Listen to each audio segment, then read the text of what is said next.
having been someone who has had multiple experiences at multiple junctures in life when it comes to the realms of sustainability, whether being at the UN, that is the United Nations, obviously, or the Commonwealth or the G20. I truly believe that the entire essence of the entire paradigm that we are wishing to see lies in the power of the youth. Now, that is something that we have got to leverage as a society, as a global community, because climate catastrophes see no borders. They see no differentiation between countries or between religion, gender, race, irrespective. A very good example is right now the India-Pakistan conflict that went on. Now, if there's a climate catastrophe in India, or for example, even an earthquake, it is quite possible that the repercussions are felt not just in India, but across the region of South Asia. Because what happens is that climate catastrophes, as I mentioned before, they don't see borders, and they actually are endangering to the entire world community, not just natural disasters, but all of the climate actions, ill effects that we are seeing at this point of time. They are having an adverse impact on humanity more than ever before. And coming from a country like India, it's very important for us to realize that not only are we the world's most populated country, we are the world's largest democracy. We are the world's fastest growing economy, so on and so forth. There are 100 statistics that go on to prove about how great a nation we have always been, and how great and what greatness lies for us ahead in the times to come. So, having said that, the Indian youth has a lot on their shoulders right now. Youth like me, youth like you, youth like everybody across us on this land. We are touted to make this world proud, not just our country proud, but this world proud.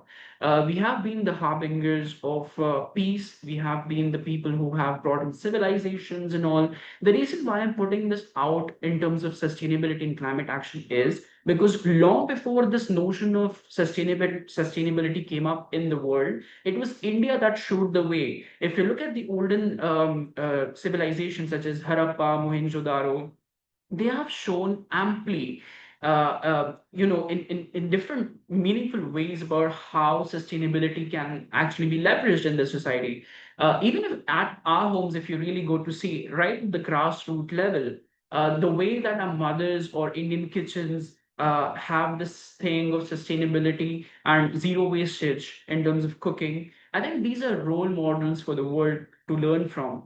Having said that, I also believe that the youth empowerment is and can be realized maximum through the realms of sustainability and through global engagement. That is what is called as diplomacy nowadays. Now, when you have something like diplomacy, and myself coming from a background of communications, being a postgraduate in communications, it's basically about how I want all of these different genres to come together and how they can shape the youth, how they can build that capacity, how they can leverage their skills, how it can have a lasting impact on the youth, not just for the generation, for the generations to come, but for the infinite future. Because climate catastrophes are only going to get more and more severe in the times to come. Now, for example, I'll give you a very small example. Now, 2023, I was working with the Indian government when it came to the G20 setup. So India was hosting the G20. We had the G20 presidency. I was working with the Youth 20 working group. I was working with the Think 20 working group, as well as the Civil 20 working group. So all of these different working groups have different mandates. They have different objectives that they are out to set. Even right now, I'm working with G20 South Africa 2025. The presidency passes on to South Africa. Now, what happens is that out of all of these different presidencies that get passed on and the different work that happens, you have different policies that come up, right? You have different protocols, you have different agreements. For example, the Paris Protocol, the Paris Agreement, for example, the Montreal Protocol. So there are different n number of protocols, even nationally and internationally.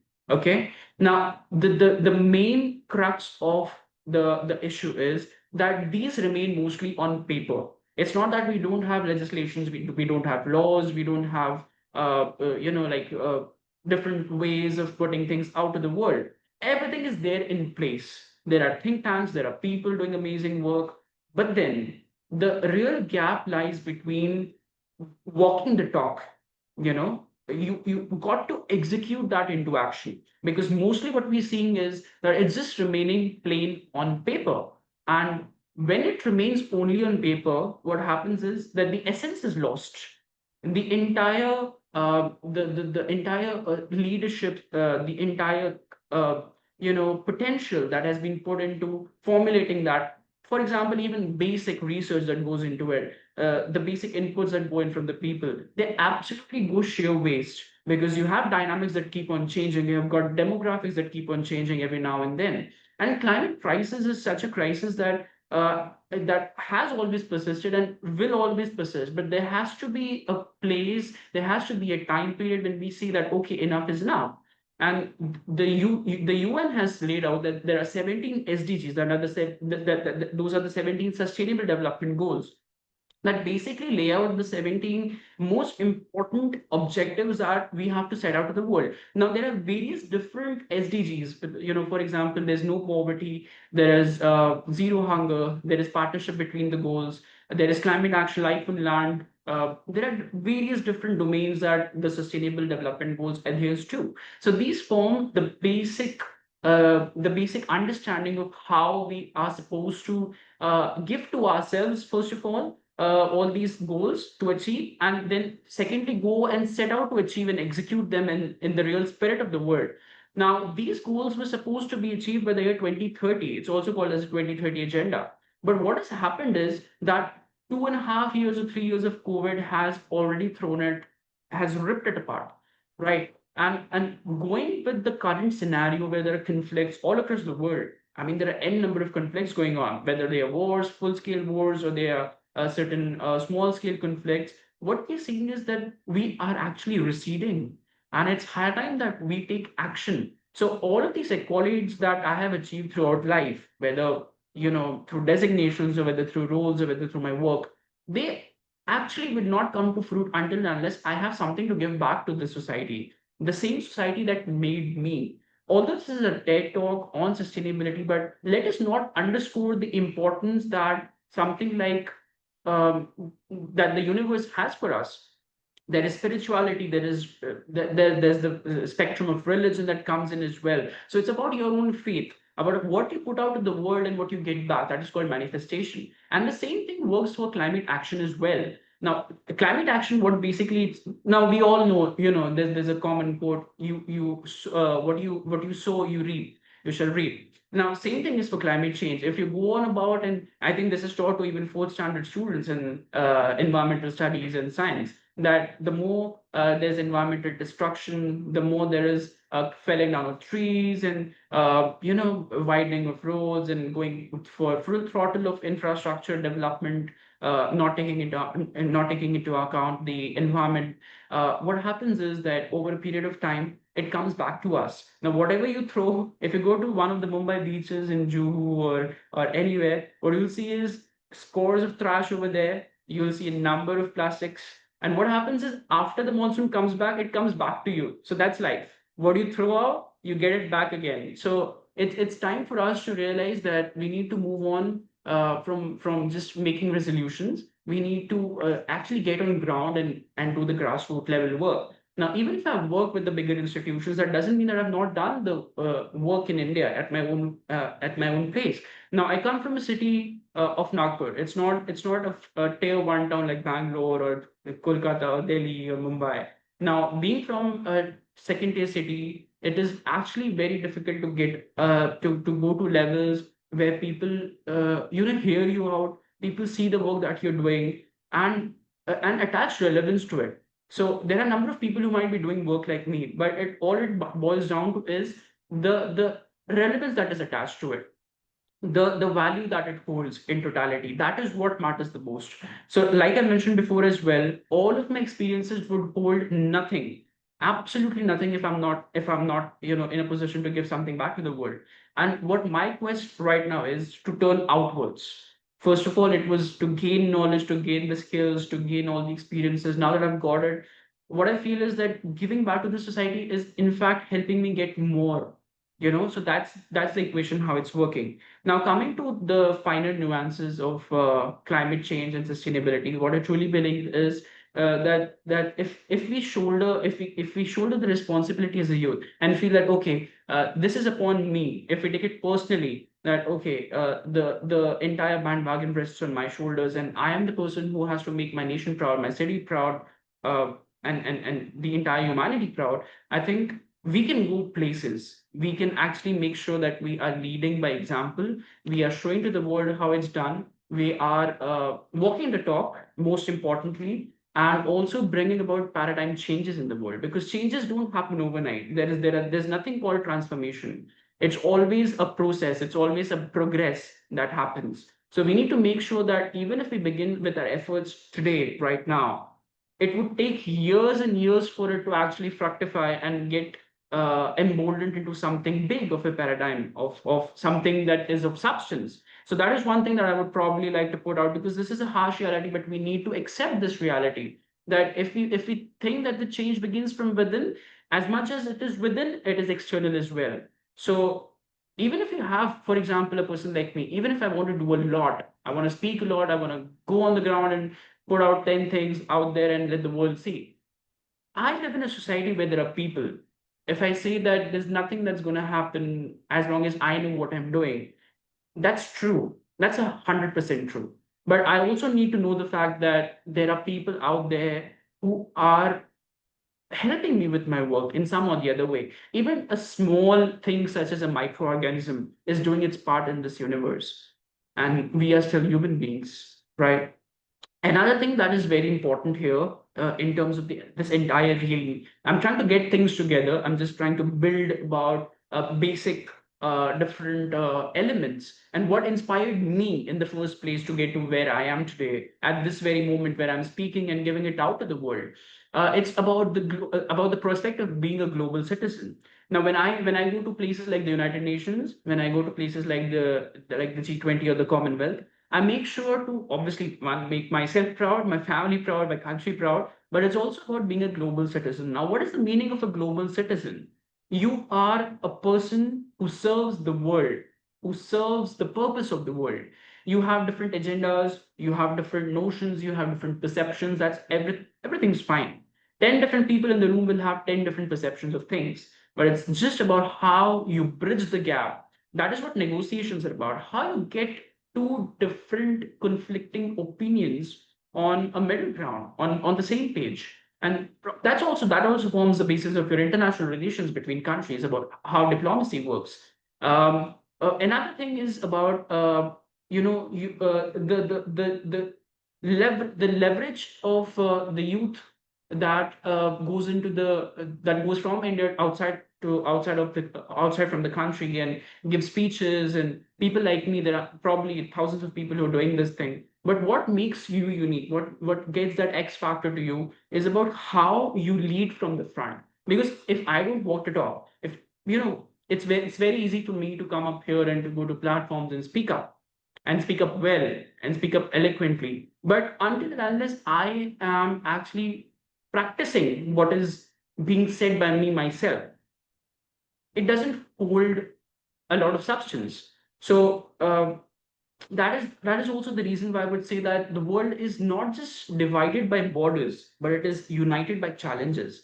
The challenges remain similar for people across the world. There is poverty, there is hunger, there is issues of educational levels, and in a world like today where we have so many conflicts, it goes on a more humanitarian level.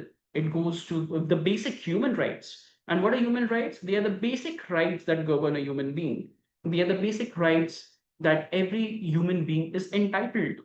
And these human rights are enshrined in the United Nations. There are different charters of the United Nations for human rights, where probably you can go and see about how these basic rights form the foundational basis of humanity. And every person, irrespective of their caste, of their creed, of their color, of their religion, have every right to leverage these opportunities. There's also, in a country like India, which is the world's largest democracy, we have got so many rights and freedoms. We have got so many liberties. I don't think any other country across the world would probably do that. And that gets translated into our policies when it comes to sustainability and climate action. So, what probably I've also done is I've had a number of researches where I've worked with the Indian government. You have something like the Niti Aayog. They report to the United Nations every single year with statistics and facts. Now, it's important for us to understand that it's about thinking global but acting local. Take those local things that you feel are relevant enough and bring it onto a global scale where you show the world about the impact that you're doing. Right. Participating in global forums is one thing. Not everybody has the chance to go to global forums and do that. Not everybody has got the communication skills, or even if they've got all the skills, it's not important that they probably also have the money or the resources to get to where they probably want to get to or where they're supposed to be. But what happens is that the advocacy skills and the communication skills, when they come on the ground locally, they can have a greater impact on the youth. So what I've learned is that no matter big institutions like the United Nations, they might have different mandates and they do different things. But the real fulfillment, the real fructification of the work, the real empowerment happens on ground. That happens locally. And something like SDGs, like I mentioned before, if we try and incorporate them in our everyday life, if we see how we can be a beacon of hope for even a single person in life, right? It can have a humongous impact, and in a country like India that is probably so faced with the issues of sustainability and climate action, the demographics itself being the most populated country, you can only imagine the enormous amount of resources that are required for every single human being, whether it is grains or whether it is water, something as basic as that, to education or to, for example, different things in life. It gets really, really difficult. And the administration of all of these things gets even tougher. At times like these, if we try and focus more on something like communication, about how we harness leadership skills, about how we are going to use these opportunities in terms of climate action and sustainability and bring about changes in the world. Again, changes, not transformations. You have to see the degree of what we are seeking out in this world. We're not looking for transformation, we're looking for changes. So changes begin by a very minuscule level. Something that you do right now, like for example, if I'm giving a TED talk right over here, I would probably carry more than what I'm giving out right now to the world. Because oftentimes what happens is what you tell others is something that you want to tell yourself first, right? That's what I probably also believe in very, very firmly. So, instead of having these higher institutions, we should try and look and leverage the power of the youth in terms of listening, in terms of bridging the gaps, in terms of having morals and values such as empathy. There are different noble professions that teach a lot of skills, that teach a lot of value oriented stuff that we need to look within, right? And as Barack Obama had rightly mentioned, that we are the first generation to feel the impact of climate change. And also in the same breath, we are the last generation that can do something about it. So I don't know, we need if this is something to be happy about, or this is something that we need to ponder over. But all I know is that it is now or never. And with that being said, I would like to close my talk by probably mentioning that together, I think it's our collective responsibility. It is my responsibility. It's your responsibility. It is to every person who's hearing this or seeing this, that we need to build a global community of change makers. And it only happens when you put all of these morals, values together. It only happens when you have a sense of identity of your own. If you know that you are here to lead by example, you know that you are a leader in your own spirit, and you know that you are the next change that the world is looking for. And that is the point when you feel that every single platform, no matter what it is being owned by you. Owned not in terms of ownership, but owned in terms of the power of speech that you hold, the power of communication that you hold, the leveraging of opportunities that you can do, about the power of the youth, about the power of your own local culture. These are the things that together put are going to strive for the world, right? The soft culture, that's something of a greater magnitude as far as my talk is concerned right now. I won't foray into that, but all I mean is all these domains put together can have a lasting impact on humanity and on the world together. So let us pledge together. Let us remind to ourselves, just like we gave the Constitution to ourselves. Let us make this pledge and give to ourselves this pledge that from today onwards or from this very moment, even if we're not doing something that is substantive in terms of bridging the gap or being sustainable people, all we can do is become better people, modeled with values and morals. Because what happens is the actions will come by themselves, that you will have an inward sphere where you want to give back something to the society, whether today, whether tomorrow, whether some other day. But please make sure that you are a good human being in the first place. Everything else will follow. Everything else will come to you. All those platforms in this world, irrespective of your age, irrespective of your gender, are waiting for you. The world waits for the people who have it in them to go out and show what substance they're made out for. Right? Now, with that being said, I would like to conclude my speech over here. I hope I was able to inspire at least 5% to 10% of people who are listening to me. That itself will be something that I will take away as a great opportunity and something that I will cherish for the rest of my life. I remember the first TED talk that I had given. I'd gotten an invitation from TEDx Geneva. I was probably just 18 years of age that time. I probably didn't know what TEDx was. That wasn't even TEDx, that was TED. So at that point of time, I really had no idea what to do. But now, I think 4 years, 5 years, 6 years down the line, I'm in a better position to speak about what I wish for the society to be in, rather than me being told by Western influence about how a society should look in order to be developed. So make sure that you do your own part, you do your own bit, and your karmas are going to define your future, whether it is sustainability, whether it is climate action, whether it is any a domain that you want to foray into. And let's be proud Indians. Let us leverage this opportunity to hold India into a very good state. Let us make sure that we get this India to being a developed country by 2047. Let us take this pledge to do our part for our own people first, for our own selves first. Everything begins from our home, everything begins from within. And probably the next time when I come up, hopefully for a TED talk, I'll be beaming with examples about how this TED talk right now that I'm giving right here has been successful enough in driving the change, in getting the blood rushing through your veins, and bringing about paradigm changes into the society. So thank you so much for having